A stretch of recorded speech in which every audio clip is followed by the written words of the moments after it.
Friends, there's something rather strange about our gospel story this week. A woman comes to Jesus because her daughter is suffering. She cries out to him, "Son of David, have mercy on me. My daughter has a demon and is in a terrible condition." But Jesus says nothing, not a word. He simply remains silent. She keeps calling out. The disciples become irritated. "Send her away," they say. "She's following us and making all this noise." Eventually, Jesus speaks, but what he says seems hardly more welcoming.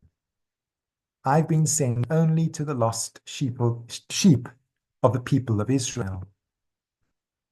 But the woman will not give up. She comes and kneels before him. "Help me, sir," she says. And Jesus responds with words that seem astonishingly harsh. "It isn't right to take the children's food and throw it to the dogs." And yet the woman is not defeated. "That's true, sir," she says. "But even the dogs eat the leftovers that fall from their master's table." And then something changes. Jesus says, "You are a woman of great faith. What you want will be done for you." And her daughter is healed. There is something here that reminds me of an old tradition in Zen Buddhism. When someone wished to enter a monastery, it was sometimes not enough simply to knock on the door and say, "I would like to become a disciple." The aspirant might be required to wait outside and to wait and to wait, even for a number of days. The waiting was not simply a bureaucratic procedure, it was a way of asking a deeper question. How much do you really want this? Are you simply attracted to the idea of Zen, or is there something deeper in you that will keep knocking, even when the door does not immediately open?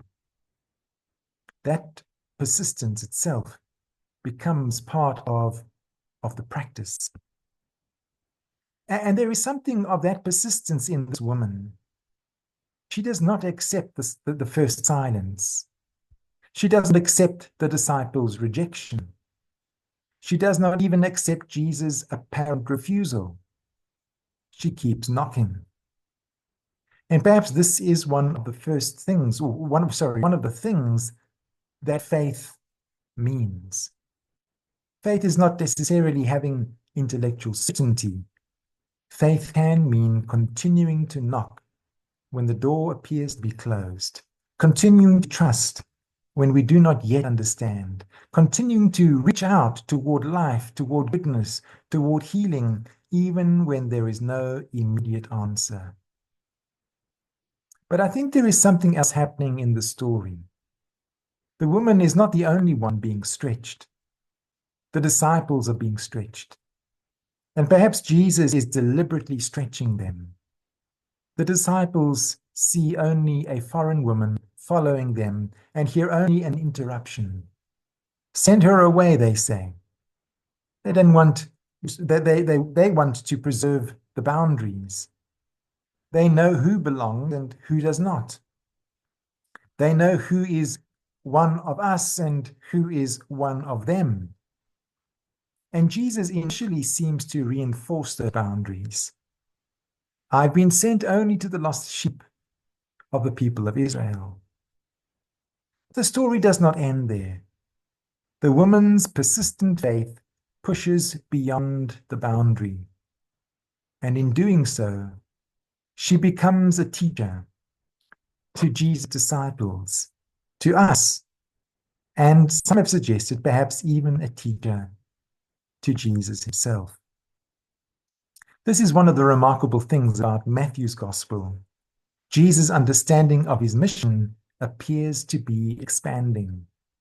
The mission begins with Israel, but it cannot finally be contained by Israel.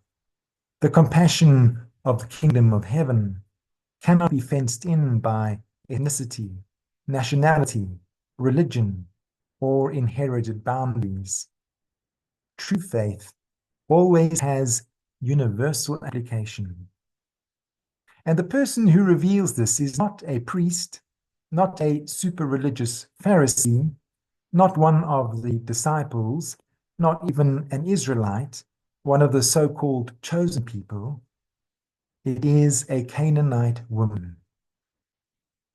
Now, Matthew's choice of that word Canaanite is particularly significant. He could simply have said that she was a Gentile woman. Instead, he calls her a Canaanite. By the time Jesus lived, there were in fact no Canaanites in any straightforward historical sense. The Canaanites belonged to Israel's ancient memory, the people who inhabited the land before the Israelites had entered it. And in many of the stories of the Hebrew scriptures, the Canaanites are portrayed as the people who were to be driven out of the land. They are the ancient other, the people on the other side of the boundary, looked down upon and regarded as no more valuable than dogs. And now, centuries later, Matthew, in the telling of the story, deliberately places a Canaanite woman in front of Jesus. And what happens? The ancient outsider becomes the example of great faith, while those who are supposed to be insiders repeatedly fail to recognize who Jesus is. And that's a remarkable reversal. And it comes immediately after the passage or the story of the Pharisees, where Jesus calls the religious leaders blind guides. They have eyes, but they cannot see. They have insider religious knowledge, but they cannot recognize who or what is standing before them. And here comes a woman who stands completely outside their religious and ethnic boundaries, and Jesus holds her up as a true example of faith. She recognizes something in Jesus that others cannot see. She calls him Son of David. She trusts him. She persists.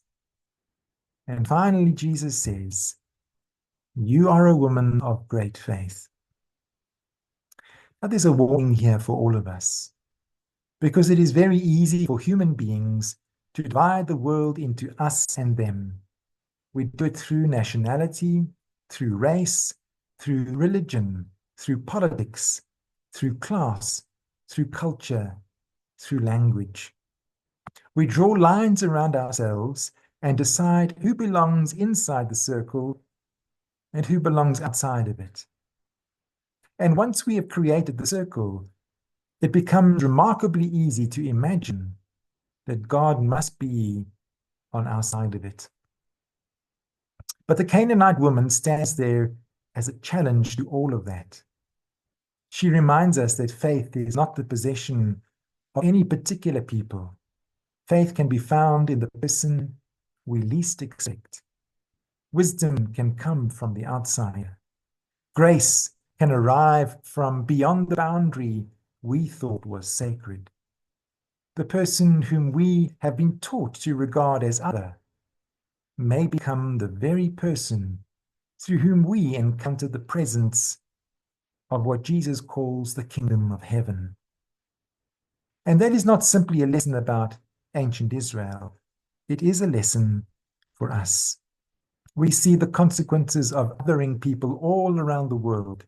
We see it in the hostility between peoples who have learned to regard one another as enemies, and especially where one group of people may have come to regard themselves as superior or more entitled than another.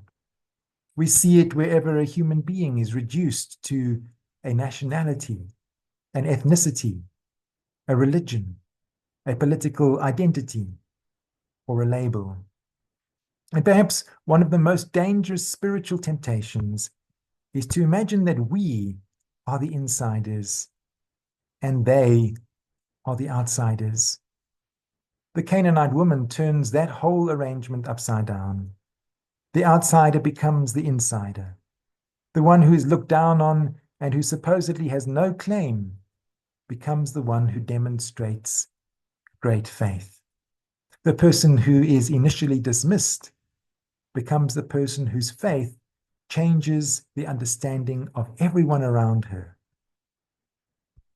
Now, Ram Dass, the spiritual teacher, says that the more we open ourselves to the spiritual life, the more we fall in love with everyone. We see the belovedness in everyone. Jesus sees the belovedness in the Canaanite woman, while his disciples see only a nuisance and a noise. May the eyes of our hearts be opened, that we too may begin to see the belovedness even in those who are different from ourselves. Amen. Just some food for thought as always. God bless.